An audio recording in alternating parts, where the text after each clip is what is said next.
Hey, welcome to Caching in the Northwest. You know, this is the podcast from the birthplace of geocaching right here in the great Pacific Northwest. Now, it's 9 p.m. Pacific, and they call me Chris of the Northwest. And we're going to talk about geocaches and geocachers from here and all around the globe. So while you're trying to figure out what to do with all that turkey, we'll be caching in the Northwest. I show up every week and you still call me a turkey, I tell you. Tonight we're talking about the new AdventureHub platform from AdventureSmart. Big news just around the corner. And of course, to help us have that conversation, we're welcoming back show favorite Sandra Riches from AdventureSmartBC. Welcome, welcome, welcome. Thank you. Good to be back. Everyone's looking fed of turkey, I think. I don't know. Do you? I didn't. That's a nice way of saying we look fat. I like that. No.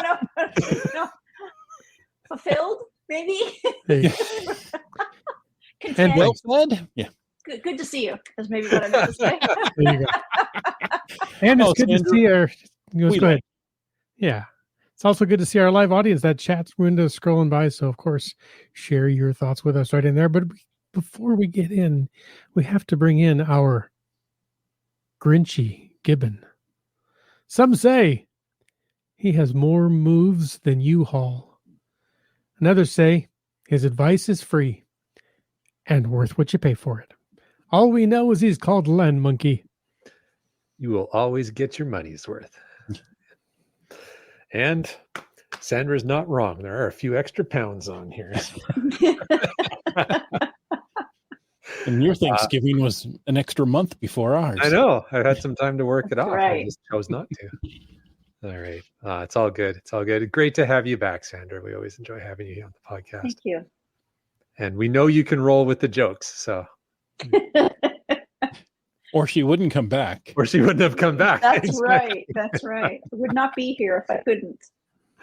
Awesome. Well, before we get into more jokes and some Adventure Smart chat, let's throw out our quick reminder, as we often do at this point in the podcast, that we appreciate the support of all of you patrons, every single one of you. And we want to give a special shout out to our corporate Denali level patrons. And the first one of those would be Land Sharks, our first corporate Denali level sponsor we're going to speak of tonight.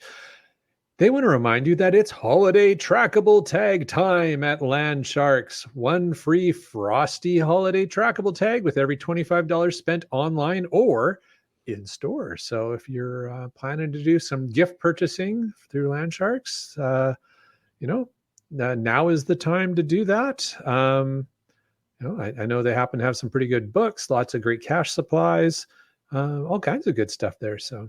Are the trackables frosty just simply because it's cold? You know what? You're going to have to go to landsharkz.ca and see for yourself. There's a splash page right on the front that explains it all. So there you go.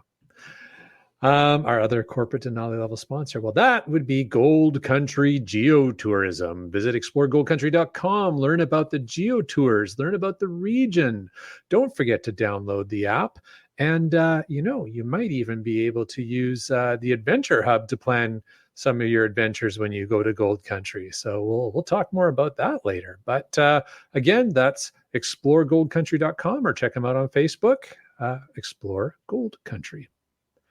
And if you want to know more about being a supporter of this podcast, for the price of a cup of coffee a day, you could also support some podcasters who need your support today.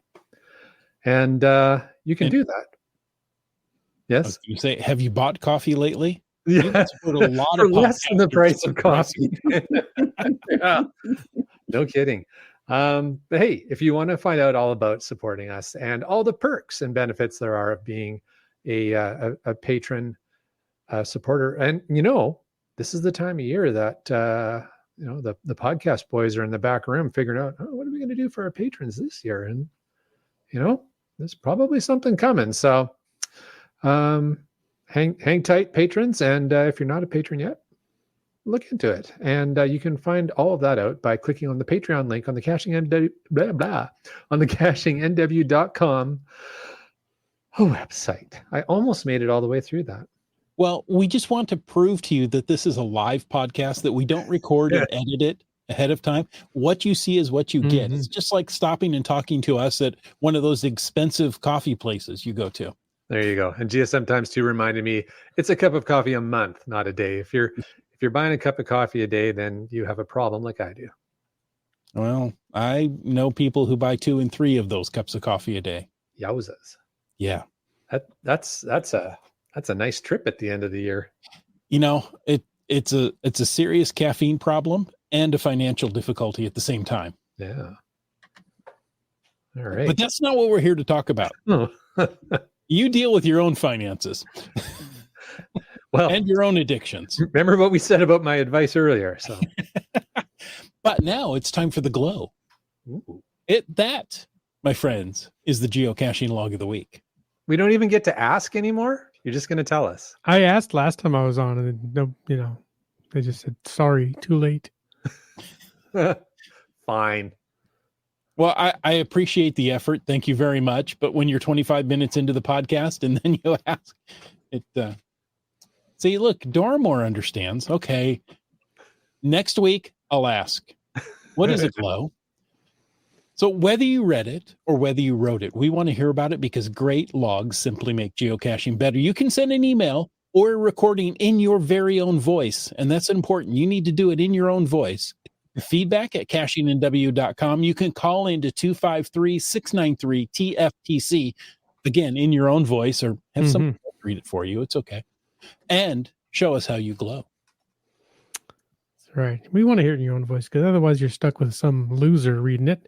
And here I go. It says, I am submitting Rock Girl 9's log. This is GSM Times 2 sent this in. Submitting Rock Girl 9's log for GC10GGG. The cache is called As Time Permits Again. As a glow. He says to log this cache, a geocacher prints out a free 1-hour parking permit and deposits it in a pouch on the back of the pay and display machine. FYI, I met Rock Girl 9 the day before at the GIF event I hosted. So, Rock Girl 9's log says, I was looking for today's geocache. I saw this on the map with the 88 favorite points, so I had to read it. What? I get to have my geocache name printed on an official parking permit and be at the water. I was on my way. After getting all excited like a little kid to see my name printed out and taking a picture of it, I put it in the windshield and took my dog Montana out to explore. We walked around for about 30 minutes. These are all new smells for her, so she was excited, pulling me every which way, checking everything out. After walking partway out on the dock for a picture, I walked her down the ramp to the water so she could get her feet wet. She walked in about knee-high, and just as she always has back in Illinois in the massive rivers and lakes I fish in, she took a drink. Much to her surprise, this is not the fresh water she's used to drinking when out on adventures with Mommy. The look on her face when that water hit her tongue was priceless. My poor baby, LOL. And I've never seen a dog shake their head in disgust before that moment. Favorite point awarded, 1, because my geocache name was printed on official paper. 2, you brought me to water, which makes my heart happy. 3, Montana got to experience the difference between Illinois water and California water. Again, my poor baby. And 4, because you have 88 favorite points. And 9 is my favorite number, so I'm making it 89. Thanks for the cache and the experience. It was very hard for me to let my parking slip go, but it is safely tucked away in the spot. You should treasure it. Oh, so very nice. Of course, we will treasure that. Yeah. Not that we see it, but I've got a picture of it along with the email. I'll have to share that. Cool. Neat. Yeah, that's a cool sounding yeah, isn't it? cache. I like That's that. creative. Sounds creative and Yeah. fun. It's pretty neat. Hey, folks, if you want to join into tonight's cache, use the hashtag SMART. That's the SMART hashtag. If you want to add something to tonight's chat. And of course, you can use the hashtag FATAS if you want to bring up something in the after show. But we do have some news tonight, and the first one comes from space.com. Ooh, it comes from space. News from space. There you go. Well, powerful cannibal solar burst will hit Earth tonight. Well, it was nice knowing you all. Yeah. Uh, widespread auroras predicted. Okay. Very cool. This is published about 13 hours ago. 13 hours ago. So like tonight or Yeah, like actually, yes, 11:30. 11:30 tonight in Pacific. Well, Okay. no, I mean the date being November 30th. Okay. Is when it's going to hit. So it's going to hit tonight, like as we're doing the podcast. I guess we'll get into this story a little bit more and learn about it. Or I could just keep making it up. I don't know. Either way. Strong geomagnetic storm conditions are predicted with aurora displays possible even at mid-latitudes. Oh. Anything yet? Nope. Okay. Nope. Bummer. All right. I may leave mid-podcast. Anyways, aurora chasers around the world are eagerly awaiting the arrival of a super hot plasma eruption known as a coronal mass ejection. I'm sorry, I just changed the rating on the podcast. That will slam into Earth tonight. The rapid earthbound CME left the sun on November 29th during a powerful M9.8 class solar flare eruption. There's the previous one the day earlier. And that's the previous one the day earlier is a little bit slower. This one's catching up with it, which is why they're referring to it as a cannibal solar burst, because it's going to eat up the other one and then be twice as big. So Or like very, very cool coming over the mountains. But okay, go ahead. Yeah. If it strikes as predicted, the U.S. National Oceanic and Atmospheric Administration forecasts strong G3 magnetic storm conditions with an impressive aurora forecast for the U.S. and I would assume for Canada.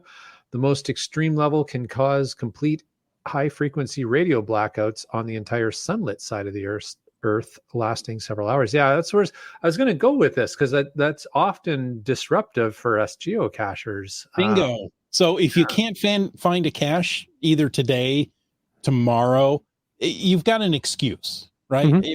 It was the sun. There you go. The sun magnetic eruption or ejection was in my eyes. Yes. There you go. So anyhow, very cool. So that is always really neat. I always look forward to when there's a big aurora event like that, the next day checking out Instagram and seeing all the amazing photos people got. Right. I have tried in the past. I have not yet successfully gotten an aurora photo, so we'll see. I haven't been able to see one. There's times it's supposed to, show up and it doesn't. There's clouds for some reason here in the Northwest. I can't figure that out. But I've yet to see one at my house. So I'm still looking forward to it. In fact, tonight I'll go out and peek again. It was pretty cloudy today, but. Yeah, I don't know. When I was out front just before the podcast, it was snowing here. So I don't think I'm going to have any chance of seeing the aurora. Kitty Quest wants to know if she can blame it for her DNF yesterday. Absolutely. Well, because it came from the sun yesterday. Yeah. So there you go. It works for me. You have our blessing to do that. Brian Link says no. Yeah. You know what? Well, it's okay. You know what, Kitty Quest? It's fine. Yeah. Go ahead. Go edit that DNF log saying it wasn't me. It was a CME. That's right. I'm okay with that. In other news, speaking of celestial events, the December solstice is just around the corner. I know you said that December starts tomorrow. Well, December starts tomorrow already. Yeah. And within that month is the solstice. Now, if you find 12 geocaches, that's the equivalent of one per month of the year, right? Mm-hmm. If you find them between December 17th and December 23rd, you will earn a unique souvenir. And if you're watching the video portion of the podcast, you might get a hint of what it may look like. You can see the unique souvenir.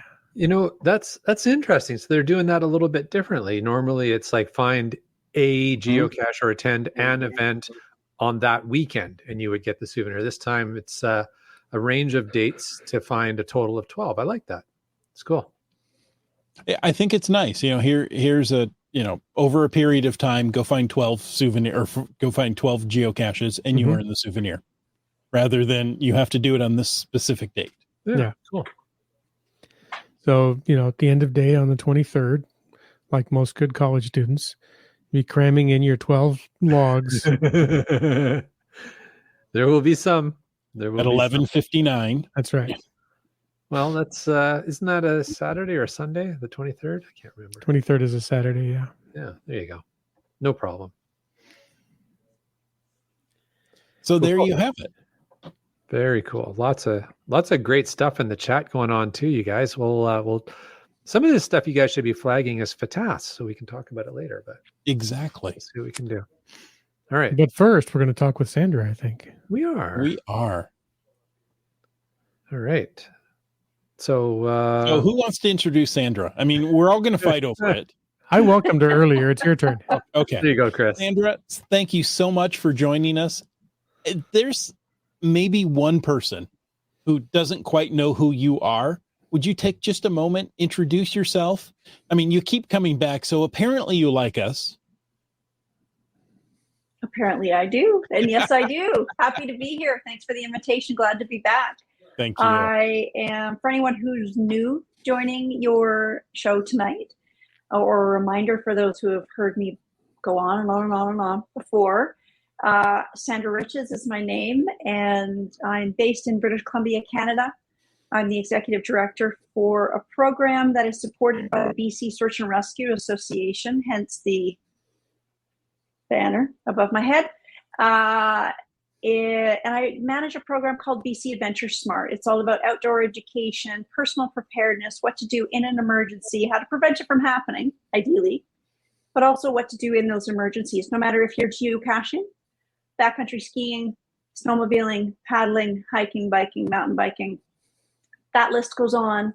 No matter what you're doing out there, we want you to be safe, and we provide resources for you, outdoor education, online opportunities, face-to-face, tangibles, the list goes on, so that we can provide you with what you need to be safe outside, in a nutshell.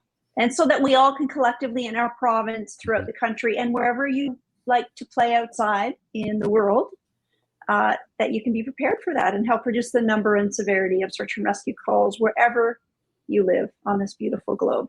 That's right. Before we jump into the rest of the topic we have for tonight, maybe it's just an opportunity to Sandra to thank you and thank all of the volunteers who perform the search and rescue activities. It's been another busy summer. Maybe we'll talk later about SAR stats and such, but and still going on. I saw there was a story on Instagram about a plane crash that did not end well from the SAR group's attempts to get in there. But even so, boy, we're seeing so much in the Pacific Northwest. I mean, obviously with you, we're talking specifically British Columbia, but this extends across Washington, Oregon, and Idaho and such. And we're seeing such high volumes of folks who want to come here, experience the mountains and the beauty of the area, but they're just, I don't know, I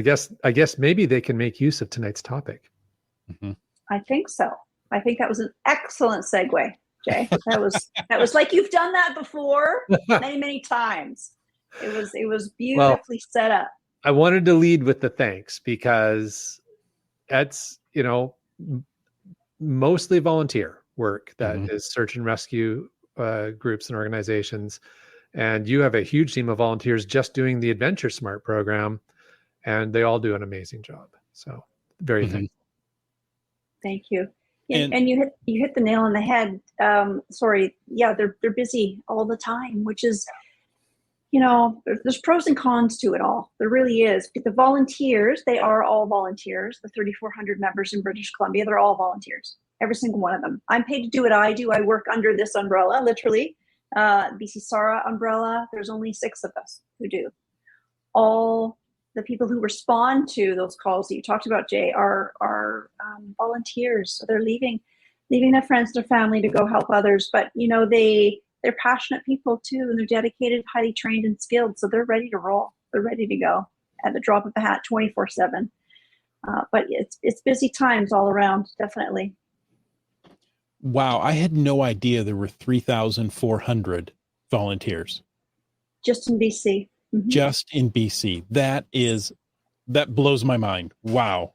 78 search and rescue groups, individual groups throughout the province, 3,400 members, and about 500 are MITs, which we call members in training. So on average, on an annual basis, there's about 500 that are still in training. And that training lasts a couple of years. There's high standards to meet and pass that test. And people stick it out and do it to become full-time members to support their community. But you're right, 3,400 members to respond to about 1,500 calls a year just in BC. Okay. Wow, that's amazing. Sandra, I wanted to thank you because you come on and you talk about resources that are available in BC, but the protocols apply to everyone around the world. So thank you for teaching us how to be safe, how to stay in communication with our loved ones, and how to think ahead so that we don't need those wonderful 3,400 people to leave their warm house to come and rescue us. You're very welcome. I've been fortunate to do what I've been doing for almost 20 years. And prior to that, as a park ranger, working in the field, literally in the field on the ground, helping our community of first responders then too. So my career's been colorful, lengthy, and it continues to grow. So I'm grateful to be able to have this opportunity because I get to work with like-minded people. You love the outdoors, you all like to play out there, we like to talk. We all do. We wouldn't be here if we didn't. Right. And that gives us a chance to engage with the outdoor rec community. And no matter, again, if you're a geocacher or an extreme backcountry snowmobiler, that platform is required and offered to all of us so that we can all hopefully get on the right page before we head out there to have fun. You know, I think we could talk about this and how great these people are all evening long.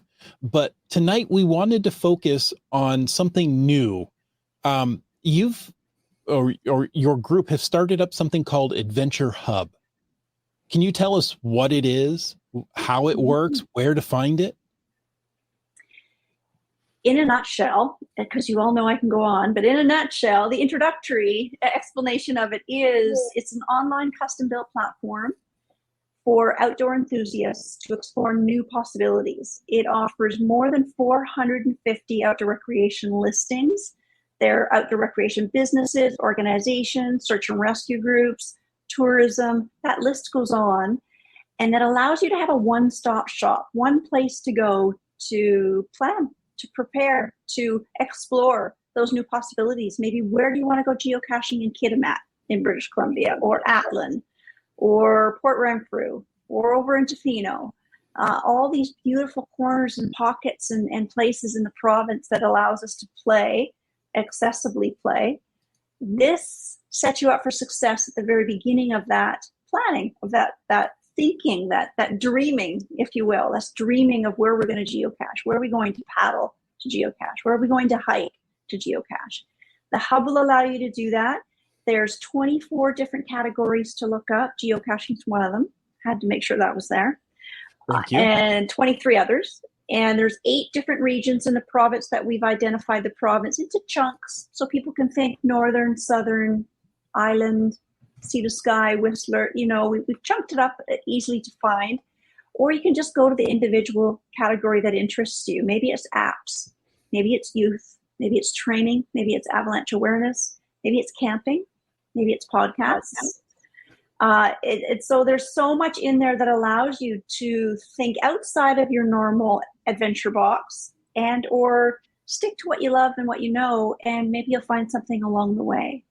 What's also all throughout the hub, because I would be not doing a good job if I didn't, it's also littered with BC Adventure Smart resources, safety messaging, links to our webinars, links to our events. That's not the forefront of the hub though, but it's definitely there on every single page. So it was very strategic, and it's in there so that if you've come to the hub for the first time and you're looking up tourism and backcountry guiding, you need a guide, and that's just a category. And in and amongst your exploring there, you'll see an Adventure Smart website, and then you'll also see a webinar that we did with a backcountry guide. Like, we've aligned it so nicely that it all falls into place as you maneuver and journey through the hub. You'll come across what we feel will benefit you. So we feel it's definitely a website to bookmark. Definitely. Well, it sounds comprehensive, and I mean, you've given this very well described overview. It's almost too much to take in, so maybe we'll break it into bite-sized pieces. Maybe we'll start with who's the intended audience? Who is the Adventure Hub for? It's for the same audience that we're trying to educate with all of our messaging. It's for any enthusiast who's heading out there, newcomer, new to the outdoors, getting exposed to outdoor recreation, someone who's versed and well exposed to outdoor recreation, someone who already lives in a community that eats, breathes, and sleeps outdoor recreation. We all have our mountain towns where we know that's just what everybody does. They don't know anything different. It's all we all do. It's for everyone. It allows you to go deeper down that journey of looking for new opportunities to expand on either your training, your awareness, a new place to set up that tent, a new club to join, that so you can get that mentorship to help you grow in the outdoors. So it really meets the needs of all users and all ages. You know, we have a youth section. Kids can go there and just check out the youth section. Families could hit the geocaching category and it really have a great opportunity to see what they could learn there. Pop over to the apps category and see what you might find. There's some great camping podcasts, actually. As I looked and researched to prepare for the creation of the hub, man, did I come across some awesome spots to check out and learn more myself. So, you know, what's also exciting that I find exciting, it's a dynamic platform. It will grow because we plan on adding more to it. And we also know it's already happening.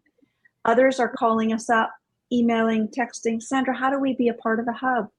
Well, you can do that, no problem. Send me A, B, and C, 1, 2, 3, and I will add you to. So they're all vetted. We make sure they fit into a category. They provide a service for outdoor recreation enthusiasts to gain.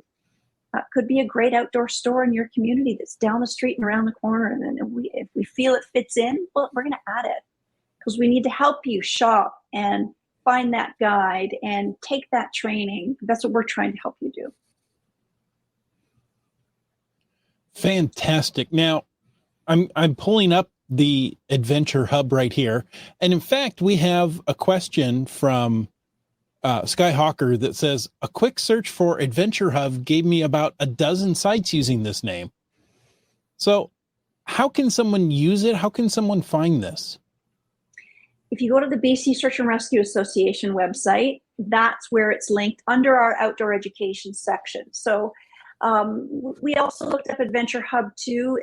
There could be a categorization of that being a community adventure hub. It could be a location in a city or a town or a region of wherever you live. This is a unique online custom-built adventure hub that allows you to gather virtually, I guess, come to this collective spot online. It's not a physical space by any means. We don't have an Adventure Hub office. You can't come to Sandra's office. Sandra doesn't have an office anymore. But it's only an online location that allows you to have that Adventure Hub location either on your phone or on your computer or your screen device. And it allows you to, as you can see here, you're scrolling through a number of the listings. And, you know, I find the best way to come into this is to go to those categories, see what attracts you, pick a category, and have a peek, right? You could also use the search field. If you know exactly the name of an organization, you want to see if it's in there, you can type it into the search field. Or you could pick a region of the province you'd like to explore next and check out and see what's available in those regions of the province. Fantastic. I love that. And each listing, if you'd like to open up any listing, if your viewers are actually watching. Well, look at this, Dashing in the Northwest right here. How did that come up so easily? I don't know. Look at that go. Look at that go. Awesome. So here's a great example of one listing. Just happens to be this one, which is perfect. So it allows you to have the name, the address, contact information, the primary tag that it is under, which is geocaching, There's some general information in there. We have additional resources. That's where you can see that we've got additional resources that link you to our previous Adventure Smart Outdoor Ed. And what's exciting, as I'm speaking to all of you here today, if you guys want more stuff on this, just fire me an email. And I will add either any YouTube links that you have, special podcasts, hint, that you'd like to add to it, anything here that you feel that you would like to grow your listing, we can do that. So this is a basic view of what yours is looking like now. But anyone on the hub can contact me and say, Sandra, we've got recruitment on this day. We've got special events on this day. We have an awesome YouTube channel we'd love to put in there. We've got a great YouTube video we'd love to put in there. We have a promo ad that we'd like to put up. So we can grow that for you. Fantastic. There you go. Skyhawker says, looks like a great resource. I think it would be better if we could go, if it could get to it directly outside of the BCSARA. Sorry, I'm not as good as that, saying that as you are, but give me a little practice. BC Sara. There you go. Bookmark it and you'll jump to it whenever you need it. Well, there's that, and I mean, it's still a fairly new resource, so over time it'll grow in the SEO. Ratings. Exactly. Good point, Jay. It's new. We only launched it October 25th, so it's new. It's new. And the idea is to spread the word, which is exactly what we're doing now. We did a media release. I've plugged it within the SAR community, search and rescue. I've plugged it outside of the search and rescue community through media groups on our socials. Others have shared it quite a bit too. We had some group, I think it's Back 40 training from Saskatchewan, so that's outside of BC for those who aren't aware. And it's a group in Saskatchewan that said, you know what, a lot of people from our province travel to BC. We will, in our province, refer enthusiasts from our province to the Adventure Hub so that they can get ready to go to BC, because we know they're going to go. And that's the whole idea of the hub. We thought it would expand to that. It's already happening, so it's very exciting. There you go. Thank you. GSM times 2 says all of Sandra's interviews on the podcast should be highlighted. I agree. They're all very good. And that's doable. I know I'm laughing and I'm very appreciative, but there's an opportunity as one great example that's doable. Yes. Awesome. How is this different from current outdoor education resources? Great question. So you've heard me, and I've shared so much of what we do here about trip planning, training, and taking the essentials, about causations, about data, about our model of data-driven insights, partnerships, initiative. You've heard all of that. The Trip Plan app, the 3 Ts, that's gone on and on and on. This is a little bit of a unique situation, and based on that, I'd like to step back 20 years. So over the last 20 years, for me, for the staff I've had along the way that have worked with me, which has been wonderful, the volunteers, like Jay mentioned, we've been hearing from the public all along at trailheads, special events, conferences, speaking notes, when we've been keynote, online, radio. It's been happening for 20 years. I thought about this a few months ago when we were getting the hub going, and I'm thinking, people have been asking for this for almost 2 decades already. They've been saying, where can I find that training, that you keep telling us to take? Where do I find it? Where do I find those maps that you keep telling me I should take and learn how to use? Where do I find the maps? And then where the heck do I get the training to learn map and compass? Where do I take those avalanche courses that you keep telling me to take? Where do I go? Who are the providers? So we've opened a door, and then people have been asking us for almost 2 decades, what's the next step? Where do I go to find those things you keep telling us to find? So here it is in a nice little snowball, if you will, in this beautiful hub that will grow, but still starts off pretty healthy with more than 450 listings of where you can start for those next steps.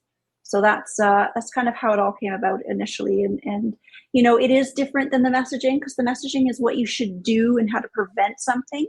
The hub is a spot to find those places, to explore, to find the gear that you need, to learn a little bit more about resources out there that will support your activities. We're going to set you up for success on the safety side. The hub's going to help you find, where do I paddle? Where do I rent that canoe? Where do I geocache? How do I find Jay? Et cetera, et cetera. So that's what the hub's about. Where do I view the aurora? That might be left to Jay, but okay. Yeah, you never know. Yeah. Turn on the J beacon. No, not yet. You have like a land monkey light like Batman had. That's right. I was actually looking for the aurora, but Okay. my window faces the wrong way now that I think about it, so I wouldn't even see it if it was going on. All right. Well, it sounds like just a huge variety of resources there to search and find through, but maybe there's even more could be added. If an organization wanted to be added to the Adventure Hub, how do they go about that? Is it possible? It is. Don't text me directly, but I do have a way for that you can reach me. You can reach me by emailing listings@bcsara.com. So it's listings@bcsara.com. That will eventually get to me. It's just one way I can track, and that allows me to see what you have to. Thank you. Perfect. bcsara.com. Wonderful. And then you can let me know what organization is, the outdoor recreation business, what it offers. Let me know the name, phone number, email, contact, send me your logo. These are all the things that I'm going to ask you anyway, so I might as well tell you right now. Yeah. And a general blurb of the information, any added videos, anything else, and we'll set you up, and then I can add that to the hub. And it takes a little time. I get them coming in here and there, and I spend some time at certain times of the week and add them up. But we have a look at them. We did give them a little vet to see that they're going to fit in one of our categories, and then away we go. And if anyone's out there and you see yourself already on the hub and you'd like to have any additions, or if I've made a mistake and there's something missing, maybe it's a spelling error or something, you can do the same. But please send those to errors@bcsara.com. And Sandra will get those too. There you go. So you've given a lot of great stuff that people can send if they would like to be listed. What does it cost to be listed on the hub? 0, 0, and 0. Ooh. What? There's no cost to anyone on the hub. There's no cost to anyone to list. There's no cost to anyone to add anything to their listing. That's what's really exciting. And I'm glad you asked that, because I don't think to say that, which is going to make me think for the future. Thanks, Jay. That it's all free of charge. What we do with Adventure Smart via BCSARA is all free of charge. All of our outdoor education, our events, our webinars, everything's free of charge. And the hub's included in that. And what we find exciting about the hub is you all have individual pages. You all have a listing. You can add to it whatever you want.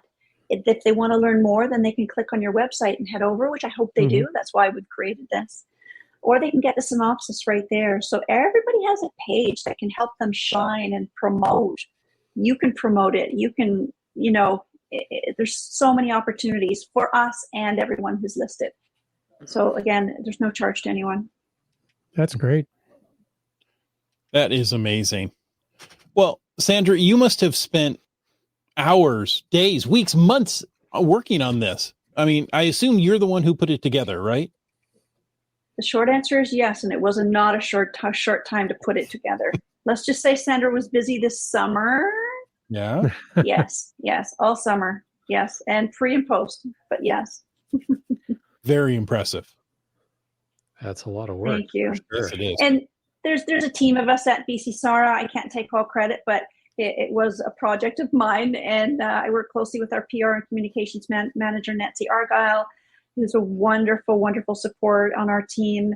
And the rest of us on the team at BCSARA, the 6 of us in total, we hash things out just like you do. We bounce ideas off each other and sharpen each other's pencils so that when the product's offered out to the public, is what I'm creating product for in a roundabout way, we want to make sure it's going to meet the needs for everybody. So big team effort, but it was a big job for sure.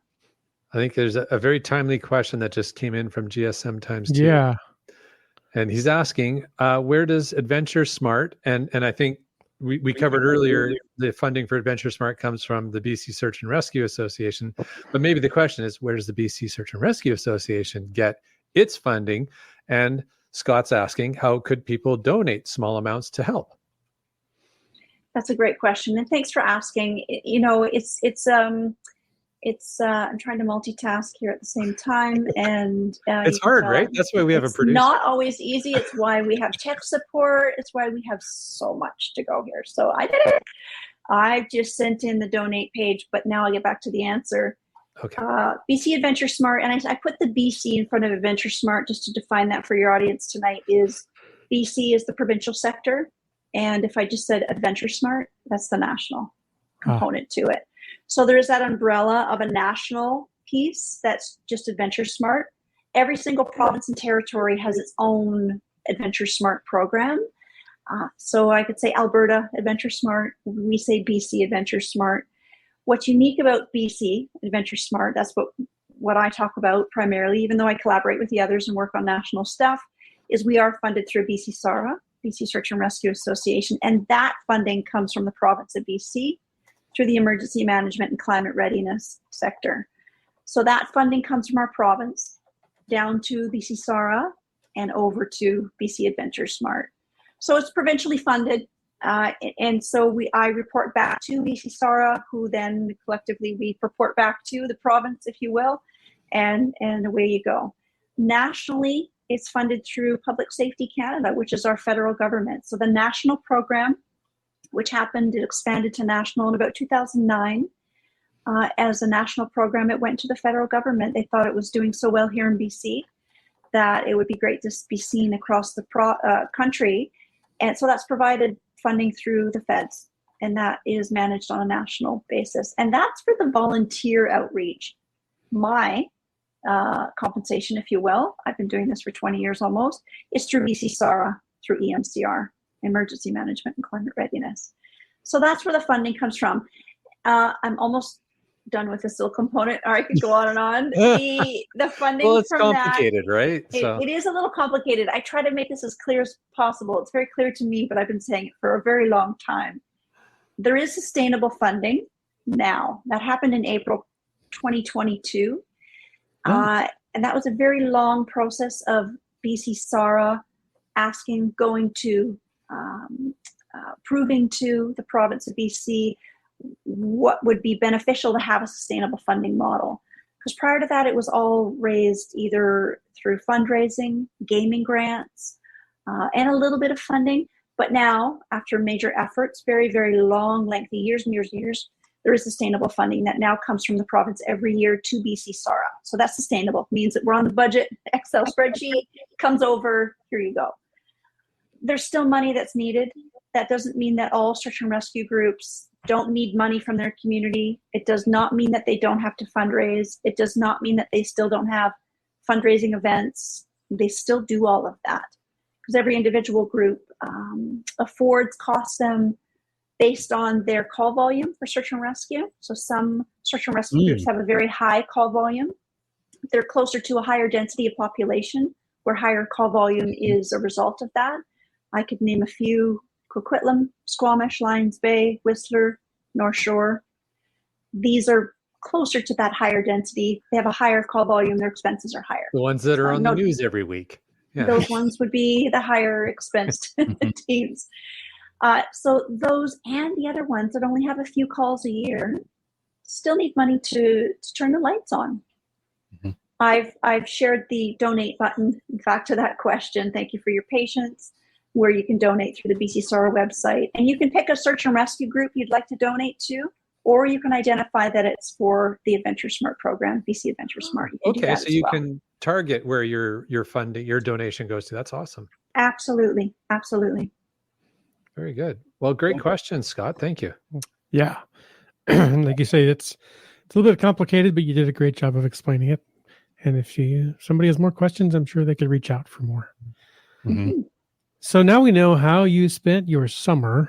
I did. Maybe a little bookended seasons on either end, but We're looking forward to winter. We mentioned just earlier tonight about the solstice coming up, the beginning of winter. What's happening this winter with BC Adventure Smart? Do you have special events, opportunities, things going on that are winter focused? We do. We have our winter series. We just kicked it off here on November 22nd, and it's running right through until March 7th. So we have events roughly every 2 weeks, a little bit of more extension there around Christmas, but otherwise every other week we've got an event happening. There's 10 in total. We just did an excellent one this evening. It was about trauma in the mountains. It was a very impactful event this evening. We'll have that uploaded to our BC SAR YouTube tomorrow at some point. And we're going to have everything from a subject coming on to talk about their experience of getting lost, unexpected, of course. We have Avalanche Canada coming on to talk about how you can recognize being in avalanche terrain and the decision making that's so critical and training that's required. We'll have backcountry guides coming on to talk about their perspectives. We'll have Parks Canada joining us for their perspectives, which is a big player in the outdoor rec field. We'll have BC Parks coming on to talk about their winter perspectives. And it all folds into that safety piece, right? But what I've done this year is I've invited industry affiliates and partners and supporters to come on and be our special guests. Again, there's 10 events, and you can find them at the link that I provided earlier if someone wanted to throw it up. Again, it's bcsoro.com, outdoor education, events.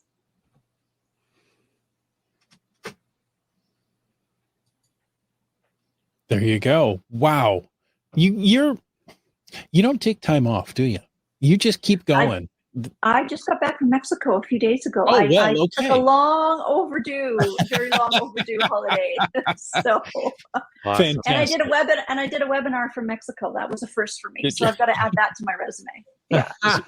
Was it something snow related while you were in Mexico? Absolutely, yes, Okay, it good. was, because it was for the winter series, and I had a snowy background behind me, and I was in a Mexican shirt, so I don't know if it really aligned, but it's what I had to do. Sipping a margarita, yeah.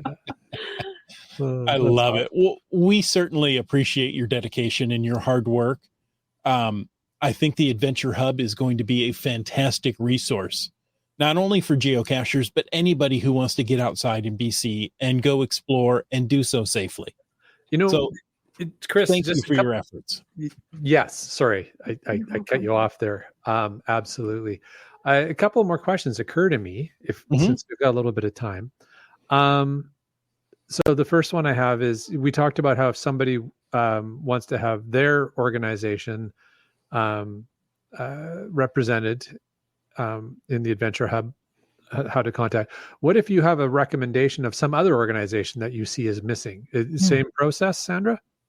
Same process, yeah. If you yourself, your organization, your business wants to, fire me an email at listings@bcsoro.com.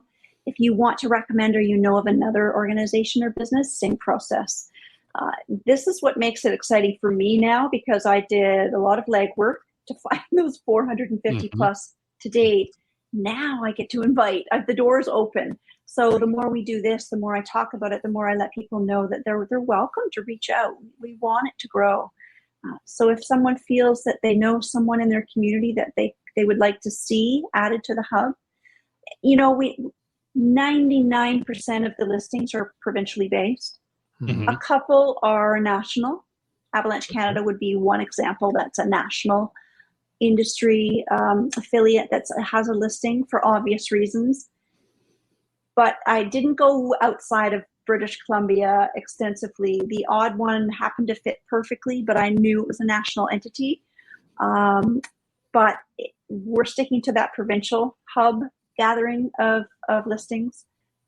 It would be a very onerous task to do a national hub. To go so national or international. I'm just going to stick it to BC. Mm-hmm. So on that note, and that was my other question, was you've just answered it, which was, is this specific to British Columbia? Which makes sense. That's BC SAR's domain, and so of course, stay in your wheelhouse kind of thing, stay in your lane.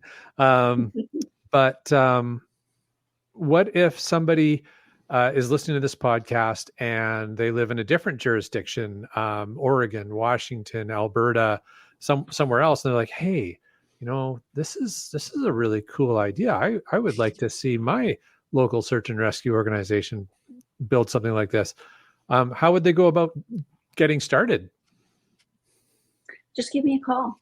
That's the easiest answer I could say, versus listing the lists that we created and checked off over the months and months and months and months. I'm really fortunate to have support, financial, literal, staff, community for an annual project every year. I get to come up with and brainstorm and work with industry, community, and partners, funders even, as well, to provide an annual bigger project. If you remember, Jay, and the rest of you, our trail-specific safety videos. That was one very big project, massive, biggest one yet, really. And that was an awesome annual project. The Hub's another one. And I don't know what's coming next year, but there'll be another one. So I'm fortunate to be able to do that and to help the Hub grow continually, but then we'll come up with new projects as well. So, it's just another opportunity to support a very active, healthy community in the province of British Columbia and those that visit here. I think that might be a big piece that I touched on a little bit, but just to revisit it is people come to our province to play, don't they? They come to geocache, they come to hike, they come to be outside, they move here for this. And here's a chance to offer something as people come here to visit and live. And this is an opportunity for them to access that through the Hub as well. Very cool.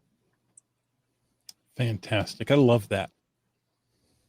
Well, that definitely answers my questions I came up with.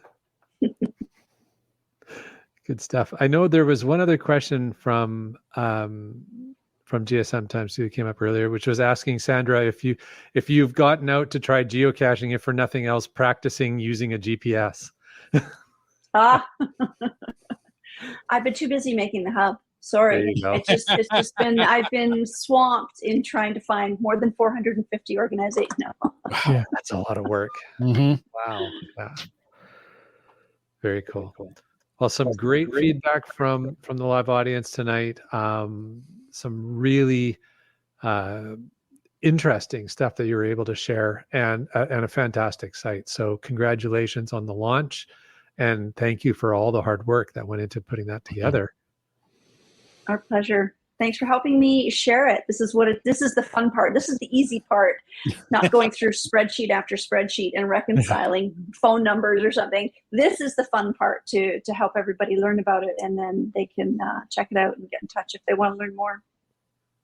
Exactly. And we'd love to have you come on and give updates or talk about your new project, your new yearly project coming up. Sounds good. We've got a bunch of people that like to volunteer. Maybe we can get some help for you to get some of these done. So careful what you offer us. I know. Careful. I'm very good at managing volunteers. I'm very good at herding cats. So if there's cats out there that need herding, I'm very good at that. Fantastic. Well, Sandra, thank you so much for joining us. And folks, thank you so much for tuning into this episode of Caching in the Northwest. Yeah, that's right. We want to take a moment again to thank Landsharks, LANDSHARKZ.ca, and Gold Country Geotourism. Those are our two corporate Denali level sponsors. Landsharks is the outdoor adventure and geocaching store. Check them out online. They're shipping those online orders daily, and for every $25 spent, you get the trackable. And for absolutely amazing geocaching adventures, check out exploregoldcountry.com.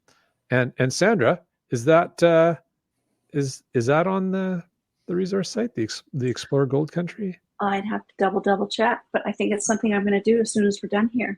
And if it's not, guess what? There's an opportunity for it to be there. Yeah, if it's relevant, you'll have to take a look at it and make the assessment. There you go. Very cool. All right. Well, we want to thank our faithful Denali level supporters. That is, of course, Landsharks and Gold Country Geotourism, but it's also Groovy Owl, Cool Cow Cachers, and Cachly, the geocaching app. Folks, if you want to know more about supporting this here podcast, click the Patreon link on the cachingnw.com website. Yes. Like Wet Coaster did. And Kitty Quest. And Wino Seattle. And Genies. Antaeus. Nervous Energies. Geocaches. Mnerv. Limax. Camp Clan. MC3 Cats. Kid Vegas 19. Green Words. Alarobrick. Mountain Bike. Seebeck Tribe. J Car. Subway Mark. CRS 98. Segehov. RE 5, 4, 3, 2, 1. Boomer 365. I love when those line up. LG 9000. Just finding our way. B Pendragon. Doramore. Flagman. Thank you for staying seated. Trexer. You Talks to Rocks. Peach of Washington. Gas Station Tuna. Kev MacD. Logwork. Ackerdock. UDAC. Just Carlo. BC Rockcrawler. GeoNav Pro. Korsgott. GSM ×2. Skyhawker. Team Noltex. Thank you so much. And folks, thank you for taking the time to listen to this episode of Caching in the Northwest. Your support helps keep the quality shows coming. If you like this episode, please click the Patreon link on the cachingnw.com website. If you didn't like the show, let us know what you want to talk about. In either case, if you like the vibe, please subscribe wherever you get your podcasts and give us a review. Now, if you were in a restaurant, you would tip. If you were in a live audience, you would clap. But since you're on a podcast, leave us a free, fast. Oh boy, I got it. I don't have it tonight. Free, fast, fabulous, fantastic 5-star review. You can call into 253-693-TFTC and leave us a comment, ask us a question, or, update the entry there on the Adventure Hub any time of the day or night. And of course, you can email us at feedback@cachingnw.com. Join us every Thursday night at 9 p.m. Pacific for a live show and chat. This show is produced by Chris Umfenauer, Jim Paulwitz, Jay Kennedy, and Brian Lang. It's licensed under a Creative Commons Attribution 3.0 license, copyright 2023 by Chris Umfenauer. And folks, I ask you to stay tuned for The After Show. the very quiet after show. Quiet after show, yeah. I was there. We heard it. Apparently, it is very quiet because there is no FATAS. Wow. Well, this wasn't FATAS, but Skyhawker, I think it was. Is that Yes. right? Said years ago when I was still flying on a flight from Boston to Amsterdam in the middle of the night over Greenland, we got to see the Aurora and a comet at the same time. Wow. That's amazing. It's That would have amazing. been so cool from 30,000 feet. That would Yeah. be Mhm. very neat. Boston to Amsterdam. That seems like quite the flight. I'm guessing commercial piloting. Yes. Maybe. Not ultralight. Yes. No, not ultralight. That's going against the jet stream. Good luck. It's going to be a long night. From Yes. Phoenix, Arizona, all the way to Tacoma, Philadelphia, Atlanta, Planet P- LA, Northern California. You guys are in sync. Oh, wait. No, you're not. I just That's a think different band. Yeah. Cool. Yeah. Okay, now we have a Keith is FATAS. fantastic. Hi. Hi. Thank you for the token FATAS, Keith. Oh, that's fun. And with that, folks, thank you so much for joining us tonight. And until next week, get out and get caching in the Northwest.